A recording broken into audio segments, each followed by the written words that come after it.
नमस्कार मंडळी, तुमच्या पण घरात मुलं आहेत छोटे, त्यांना पण दुपारी काय द्यायचं तुम्हाला संकट वाटत असेल, चला मग आज बनवू आपण चीज घालून रव्या आणि दह्याचे आप्पे.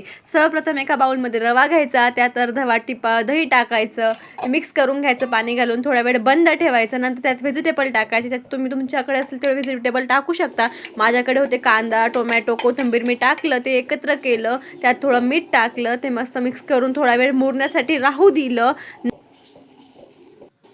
नंतर आप्याच्या पॅनमध्ये तेल टाकलं, त्यात थोडं तीळ घातली, तीळ चांगली तडतडायला लागली, त्यात बॅटर टाकलं आप्याचं, त्यात चीज टाकलं, वरतून परत आप्याचं बॅटर घातलं, थोडं बॅटर घालायचं अगोदर, नंतर चीज टाकलं, थोडं अजून बॅटर घालायचं, ते झाकून ठेवायचं, थोडा वेळ होऊ द्यायचं.